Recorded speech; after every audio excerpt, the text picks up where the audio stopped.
Welcome back to the Fixed Ops Roundtable, the Roaring Twenties. And it is a time like no other. We are welcoming back a great friend of the automotive community. It is David O'Brien, who is the president and CEO of Quantum5. And it looks like he is coming to us direct from the Roaring Twenties today. David, welcome back to the Fixed Ops Roundtable. Hey, Ted, right? Let's go to the speakeasy tonight. Thank you for having me. I'm so glad to be here with you. Want to get rid of the cigar, though. David, you look great. You are definitely in contention for the best dressed. Look at that. Look at the vest, the bow tie. And I understand that hat has got some real world experience. You know, this is an old Irish cap that I brought back from Ireland when I was a real young guy. And I would tell you, it's been with me when I sold cars wearing this hat in the winters in Chicago because I didn't have much more hair than I do today. So I was always trying to keep it covered in the snow. And it's been with me a long time. I still wear it today when clients want me to go to a cold weather climate for a visit. This hat still comes out. Well, congratulations to you and your ever growing team, David, at Quantum5. You are taking the industry by storm. You've acquired some great talent, some amazing talent on that all-star team of yours. And I understand recently you also added to your portfolio ESI Trends, David, and that's a big name. That's been a big name for some time in the automotive industry with NADA. Take us through that and tell us what's happening there. You know, ESI Trends, Ted, is going to end up being one of the best decisions to bring to the public eye of automotive. You know, people like you, back even when you were with Lexus, they were doing the Lexus employee satisfaction stuff, right? But Ted Crable is the president and founder, and his partner, Dave Giordano. They've done an awesome job of building that company into data that the industry has trusted, but they didn't like being out in the forefront. They didn't like talking about it. And they built a company just based on, let's go understand what's driving retention, what's driving compensation, what do the people of automotive care about, right? So when we met them, first of all, we were honored that they were going to trust us with the business, right? Because again, they are a successful bunch of folks with a robust client list. And when we got the opportunity to dig deep with them into what they knew, it was a slam dunk for us. We knew we had to acquire the company. And it's going to go down as one of the smarter decisions I ever made, aside from the great team members we have. Ted and Dave are staying with us for the next 2 years to help us safeguard that company and make a great transition. So we're honored and I tell you, excited to bring the data now to the forefront of automotive. And you've added that to your team with Sarah Van Tyne, David Foy, among other big names who are on the Quantum5 team as well, Dave. Tell us a little bit the acquisition of ESI Trends and their data. How is that going to help dealerships? How is that going to help stores with what you do at Quantum5? So, you know, Ted, I don't know if you've ever thought it this way, but sometimes data can feel just like a tattletale, right? You know, automotive gets a survey done. Sometimes it's by the OEM, sometimes it's by their own choice, right? And they go get a survey done that comes back and says, here's what's going on in the dealership. Here's what's going on with your team. And they're left with, okay, what do I do now? Right? And employee satisfaction is one of those things that's actually kind of dangerous, that if you survey your team and you go, hey, what do you guys think? And then you don't do anything about it, how do you think folks feel at that point, right? So what we envision, right, and we've started to implement with some great clients. I was last week with a really good friend of yours and mine, Steve Germain, up at one of their stores. Yep. And we used the ESI Trends company, which we've renamed ESIQ, right? And so we used ESIQ to survey their team. And then we went and did town hall meetings with every employee. And during those conversations, we talked about stuff like, if we work with you to create a better workplace, customer experience becomes easier, right? Because if we concentrate on a great employee experience by putting together training and cross-functional teams that solve problems, now imagine what you've got on your hands, right? So the more we do that, the more I think we can impact dealerships. I think your data is going to be in great demand because with all the talk now of recently in the last couple of months and years of dealership culture, and that's coming on strong, right?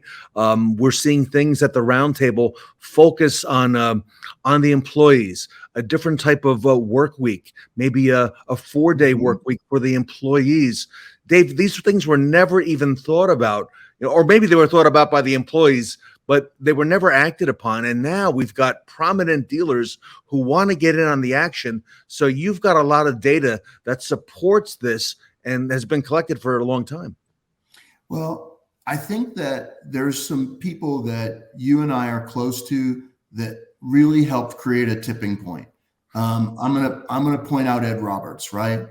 I think Ed created a tipping point that said, if I can prove to you that I only had 1% turnover, and if I can show you that my retention's unbelievable, maybe I can show you how I got there, right? And I think that gave lots of great dealers that you're going to have talk during this the courage to go, we're going to experiment. We're going to get a little outside the box. We're going to try new things. We're so lucky because part of what we brought into ESIQ is a former member of the Beaux-Arts team, right? So now we have Natasha Faye Cox, who's going to be spearheading some of our work at ESIQ. So the combination of bringing real world together with data to help dealers go, all right, what do I do to stop this group of people from leaving? How do I get them to stay here, right? Let's start bringing more of those breadcrumbs to the forefront, and let's start talking about what solutions look like to that stuff. I got a bunch of data here. You just tell me what you'd love me to share, because I think the more we talk about, if we knew this, what would we do? If you knew this, what else should you be listening to on the roundtable in the next 2 days? It's September.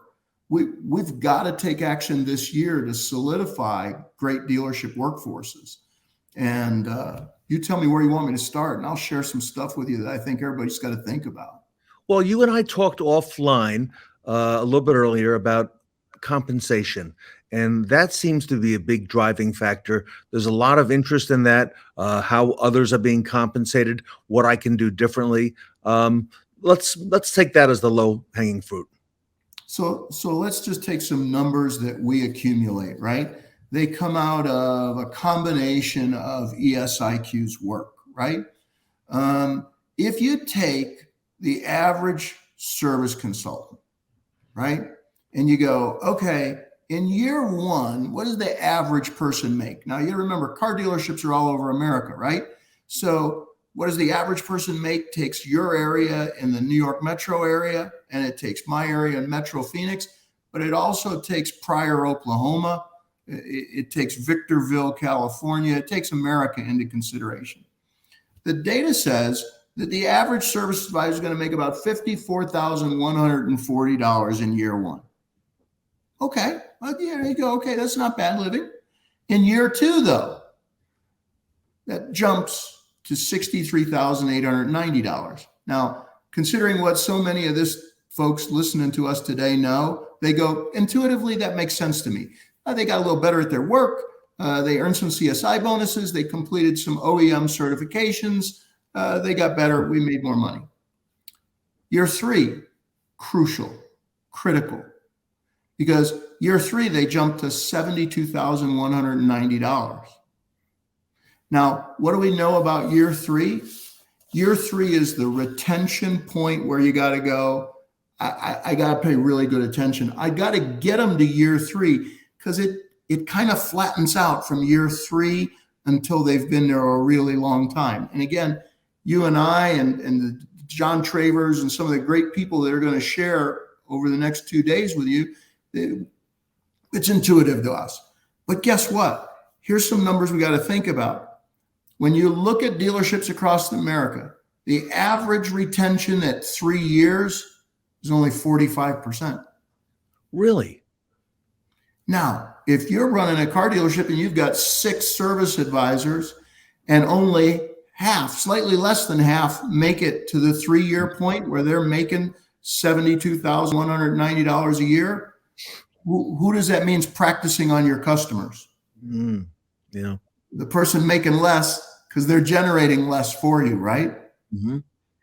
And so I think one of the things we have to talk about is if we want to end some of the frustration around, okay, I can't find more good people. I don't know about you, Ted, but my message to the dealer community today is worry less about where you're going to find good people and worry more about how do I structure my dealership from a learning and retention standpoint so that I get advisors to the 3-year point and beyond. Because the magic starts to happen from a revenue perspective when you stop having new people practicing on your customer. That's a harsh term, but it's true. That makes sense. You've got of course it does. You've got a laboratory there to work in retail at Quantum5. And I love the name ESIQ now. All right.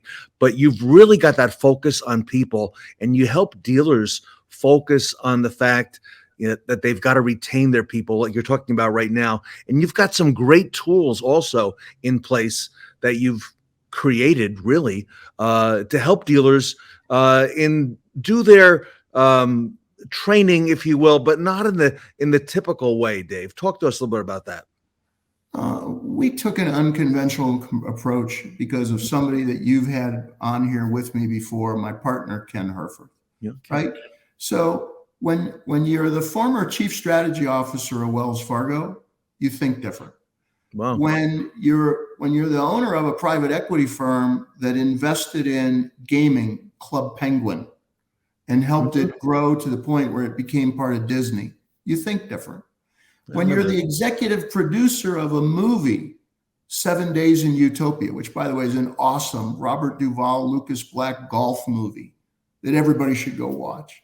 But when you're the executive producer about a movie, you learn different things about script and story and journey, right? So because of Ken, we took a completely different way of looking at how you develop people. We said it shouldn't be an event, meaning I go, I download a lot of knowledge and I leave, and then I hope that the manager helps keep it all alive. We said we should try something different. And no offense to the wonderful trainers out there that have video channels, but we said video channels aren't going to change service drive skills. I'm okay. Somebody's going to debate me on that, but they're not. Because if we could all get better by watching videos, I would swing a golf club like Tiger Woods. And I would watch the nutritionist videos and I would eat a lot better. So our approach from the beginning, Ted, was what if you could take people on a learning journey? What if it could be fun? What if it could be snackable?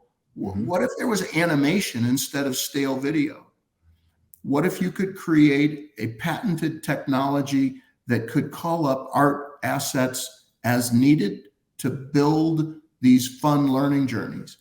What if the dealer could tell you something from their data so that you could dynamically, using AI, start to deliver improvement to the dealer in real time?